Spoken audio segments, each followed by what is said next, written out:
तो आता एक प्रश्न आपल्याला 4 मार्क्ससाठी विचारतो बघा. प्रश्न काय आहे पूर्ण मन लावून लक्षात घ्या. बघा असेच प्रश्न परत परत येतात. पहिले प्रश्न समजून घ्या. तुम्हाला प्रश्नच कळत नाही, वांगं कळत नाही बाळाहो, त्यामुळे तुम्हाला उत्तर काही येत नाही. ठीक आहे. तर मग आता काय आहे, for a certain material modulus of elasticity दिला आहे. तो मॉड्युलस ऑफ इलॅस्टिसिटीला आपण ई बोलतो. किती आहे? 169 MPa दिला आहे. लक्षात घ्यायचं, मॉड्युलस ऑफ इलॅस्टिसिटी ज्याला मी यंग्स मॉड्युलस बोलतो, ईने दाखवतो 169. शब्द लक्षात ठेवा, मॉड्युलस ऑफ इलॅस्टिसिटीला ईने दाखवतात 169 MPa. या MPaचा अर्थ काय होतो माहिती आहे? MPaचा अर्थ न्यूटन पर MM² असतो आणि मला फॉर्म्युल्यामध्ये न्यूटन पर MM² लागतो, म्हणजे ओके. पुढे पॉइझन रेशो 0.32 आहे. तो म्यू इज इक्वल टू 0.32 आणि पॉइझन रेशोला कुठलेही युनिट राहत नाही. Calculate the value of modulus of rigidity. तो मॉड्युलस ऑफ रिजिडिटी जे आहे, ज्याला जीने दाखवतो आपण, ते मला फाइंड आउट करायला लावले. आणि बल्क मॉड्युलस म्हणजे के, हा पण मला फाइंड आउट करायला लावलेला आहे. तो पहिले यांचा अर्थ समजून घ्या. हा जो ई आहे याला बोलतात मॉड्युलस ऑफ इलॅस्टिसिटी. मी लिहून दाखवले modulus of elasticity. Okay. Mu जो असतो याला बोलतात पॉइझन रेशो. जी जो असतो याला बोलतात मॉड्युलस ऑफ रिजिडिटी. लक्षात राहू द्या, के असतो बल्क मॉड्युलस. ओके. तो हे प्रत्येक शब्दाचा मिनिंग तुम्ही लक्षात घ्या. मॉड्युलस ऑफ इलॅस्टिसिटी कशामध्ये मोजतात? न्यूटन पर MM²मध्ये. पॉइझन रेशोला युनिट राहत नाही. मॉड्युलस ऑफ रिजिडिटी कशामध्ये मोजतात? न्यूटन पर MM²मध्ये, किंवा यालाच बोलतो MPa. आणि बल्क मॉड्युलस त्याला पण कशामध्ये मोजतात? त्याला बोलतात न्यूटन पर MM²मध्ये, ज्याला आपण बोलतो MPa. ओके. तर एवढ्या गोष्टी बेसिक आपल्याला माहिती पाहिजे. आता प्रश्न काय पडतो की सर तुम्ही ई मला दिला आहे, म्यू दिलेला आहे, जी आणि के काढायला लावतोय, मग आपल्याकडे काही रिलेशन आहेत का? ते रिलेशन बघा, मी उत्तर एवढ्या जागेवरती काढून घेतो, पण तुम्हाला ट्रिक म्हणून इकडे समजवतो इकडच्या बाजूला. ओके. म्हणजे कसे फॉर्म्युले लक्षात घ्यायचे. आपल्याकडे हे जे काही असतात फॉर्ममध्ये 4 कॉन्स्टंट असतात.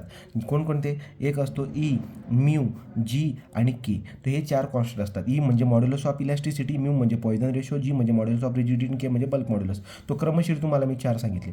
तो हे 4 जे आहेत यांच्यामध्ये संबंध असतात, यांच्यामध्ये रिलेशन असतात, यांच्यावरून फॉर्म्युले बनतात. कसं?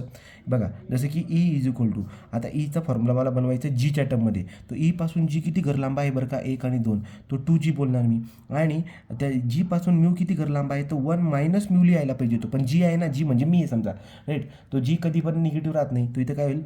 1 प्लस म्यू, या पद्धतीने फॉर्म्युला बनवून जाईल, राईट. परंतु आता दुसरं बघा, हा एक फॉर्म्युला झाला. ई पासून तुम्हाला ईचा फॉर्म्युला केच्या टर्ममध्ये लिहायचा असेल तर कसं करणार? तर तुम्ही बोलणार की ई किती घर दूर आहे? 3 ना. So E is equal to K किती घर दूर आहे? 3. तो 3K होऊन जाईल. ठीक आहे, 3K होऊन जाईल. परंतु के पासून म्यू किती लांब आहे? तो के पासून म्यू किती लांब आहे? तर 2 घर. तर 1 मायनस 2 म्यू करेल मी. आता इथे काय केलं होतं मी? एक घर मागे होता, तो 1 मायनस म्यू लिहायला पाहिजे होता, पण जी होता म्हणून मी प्लस केला. आला. तर या पद्धतीने हे 2 फॉर्म्युले आपले आले. आणि तिसरा एक फॉर्म्युला अजून एक असतो, तो असतो 9kg divide by 3k plus G.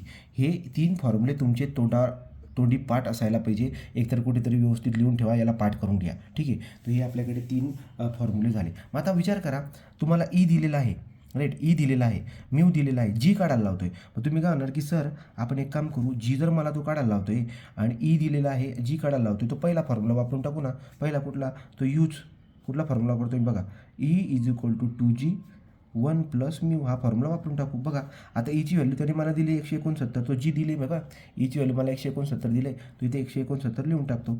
2 into त्याने मला जीची व्हॅल्यू दिलेली नाही, ती मला काढायची. तो जी जसा तसा ठेवतो. 1 प्लस म्यू, तो 1 प्लस म्यूची व्हॅल्यू किती? 0.32. तो इथे टाकायचं आणि आपल्याकडे कॅल्क्युलेटर असतं, त्याच्याने सॉल्व करून घ्यायचं. तो कसं करणार? याला पुन्हा सॉल्व करा, तेव्हा अजून लक्षामध्ये राहील. ठीक आहे. तो 2, हा जो जी आहे या जीला बोलतो आपण अल्फा एक्स. ठीक आहे. आणि इथं काय येईल? अल्फा एक्स इंटू ब्रॅकेटमध्ये शिरलो 1 प्लस 0.32. हे बघा ना, जसं दिसतंय तसं केलं आहे. अल्फा एक्स टाकला आहे म्हणजे आपल्याला उत्तर कशाचं भेटेल? जीचं. Shift solve answer equal. तर हे 2 बटन दाबायचे, शेवटचे 2 बटन दाबायचे. 64.01 येते उत्तर. किती आलं? G is equal to 64.015 newton per MM². हे झालं आपलं जी. याला बोलतात मॉड्युलस ऑफ रिजिडिटी. तो मॉड्युलस ऑफ रिजिडिटी शोधायला लावला, तो झाला आपलं काम. आता बल्क मॉड्युलस काढायचं आहे. मग 2 नंबर आता तुम्ही बघा, बल्क मॉड्युलस जर तुम्हाला काढायचं आहे, समजा इथे लिहितो मी बल्क मॉड्युलस, वरती होतं मॉड्युलस ऑफ रिजिडिटी. तो मॉड्युलस ऑफ रिजिडिटी, राईट. आता तुम्ही बघा, तुम्हाला बल्क मॉड्युलस के जर का काढायचं असेल तर कसं काढणार? त्यासाठी तुम्ही काय म्हणणार की सर आपल्याकडे हा फॉर्म्युला आहे ना, दुसरा के मधला, हा दुसरा वापरून टाकू ना. चला बाळांनो, ते वापरून टाकू. तो ई इज इक्वल टू काय आहे? 3K 1 minus 2 mu. तुमच्याकडे सगळ्या व्हॅल्यू आहेत. ईची व्हॅल्यू आहे तुमच्याकडे किती? हे काय? Modulus of elasticity. ईची व्हॅल्यू आहे 169. 3Kची व्हॅल्यू तुमच्याकडे नाही आहे. 1 मायनस 2 टाईम म्यूची व्हॅल्यू किती? म्यू म्हणजे पॉइझन रेशो 0.32. हे जर का तुम्ही तुमच्या कॅल्क्युलेटरमध्ये टाकलं तर तुम्हाला बल्क मॉड्युलस पण भेटून जाईल आणि तुमचे 4 मार्क पक्के होऊन जातील. 169 alpha equal 3 into alpha x. ठीक आहे, 3 इंटू अल्फा एक्स इंटू ब्रॅकेटमध्ये गेलो 1 मायनस 2 इंटू 0.32. तो 2 इंटू 0.32 या पद्धतीने धरून टाकलं तो उत्तर किती येईल? Shift solve answer equal. बघू बरं. तो आपल्याला केची व्हॅल्यू भेटून जाईल ना बाळांनो. किती आली? 156.48. तो 156.48 न्यूटन पर MM स्क्वेअर. तो हे आपलं केची व्हॅल्यू आली. तो मॉड्युलस ऑफ रिजिडिटीचा व्हॅल्यूसाठी तुम्हाला 2 मार्क दिल तो, इथं 2 मार्क दिल तो.